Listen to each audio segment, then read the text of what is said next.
Now, while there's been heavy rainfall along the coastal parts of the country, there are some central regions that are also coming out of an intense heat wave, where the experts, in fact, are warning that those conditions might become more frequent and intense. The question, I suppose, is what measures can be done to avoid the worst effects of these heat waves, including heat strokes. And for that, let's bring in Chief Specialist Scientist with the South African Medical Research Council, Professor Caradee, Wright, who's with us via our video link this morning. Prof, great to have you with us. Thanks very much indeed for making time to speak to us.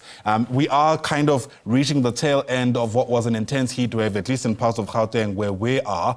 But I wonder, as a start, if we can just define what a heat wave is. I mean, high temperatures don't necessarily make it a heat wave, we're told. Yeah, good morning, and thank you for having me. So heat wave definitions can be really tricky, and the South African Weather Service has a definition that specifically says when a temperature is higher than the highest average temperature in a town or a place for a certain number of days, they say it's then a heat wave.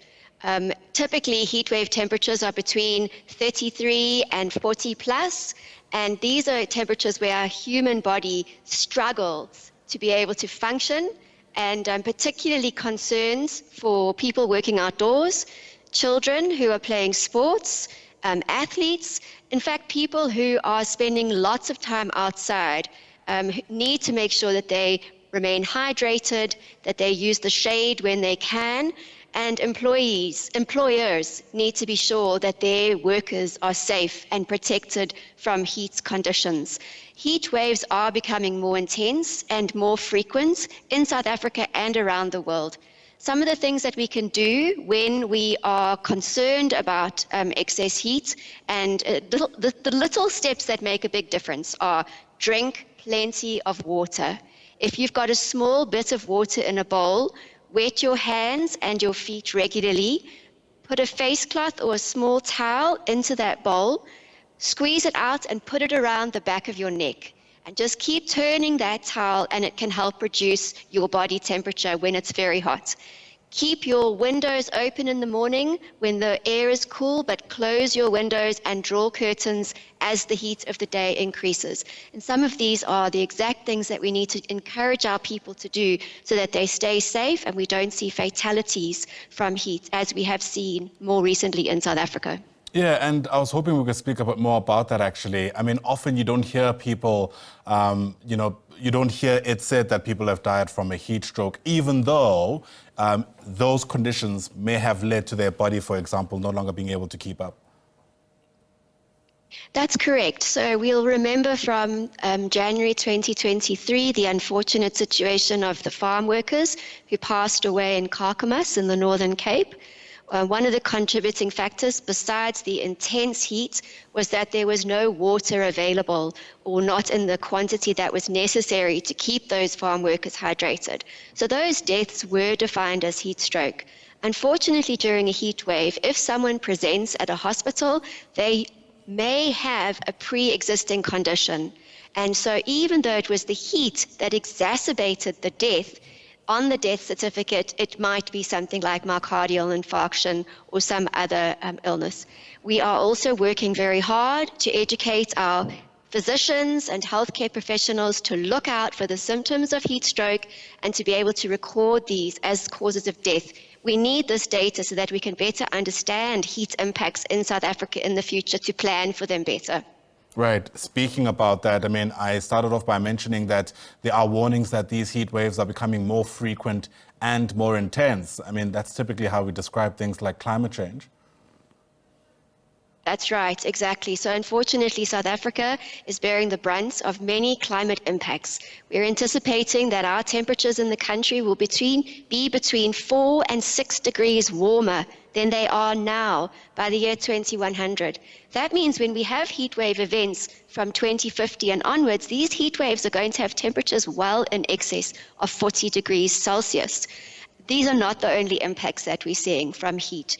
We recently saw an incredibly intense snowstorm in the central interior of the country. We're seeing extreme weather events such as flooding in the Eastern Cape, and tornadoes and dust storms.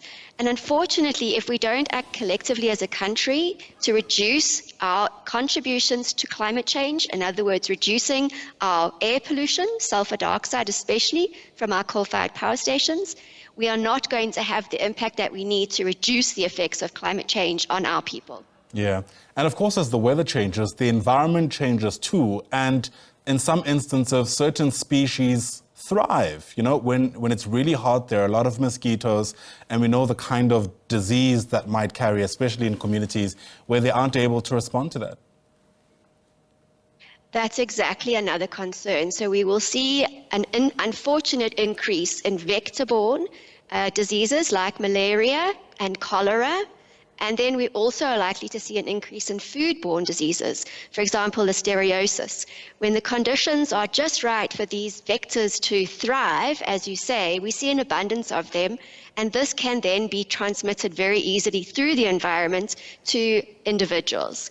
Not only that, we are likely to see where we in the past just saw malaria around the Kruger National Park and up in the northern parts of the country. Because conditions are changing in the environment, we may start to see things like malaria occurring in other parts of the country too. Sure.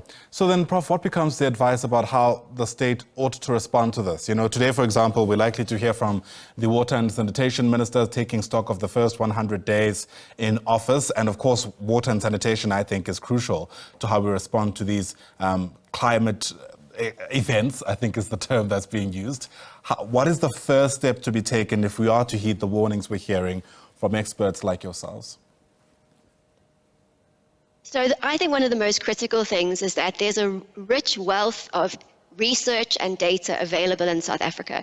This can be used as evidence to inform the decision-making, the people sitting in the rooms coming up with what needs to be done, the policy that needs to be implemented. Use the research that we've got.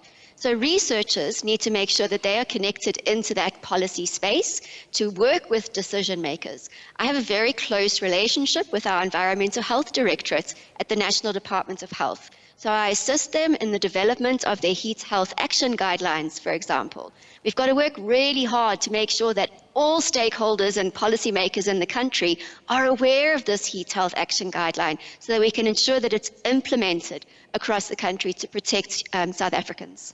Fair enough. A lot is at stake, and hopefully they heed some of those warnings rather sooner than later. Professor Caradee, Wright, what a pleasure speaking to you. Thank you so much for your insights. Really do appreciate the time. Professor Wright is with the South African Medical Research Council as we make sense of the varying temperatures or the varying patterns we're seeing in our weather as of late.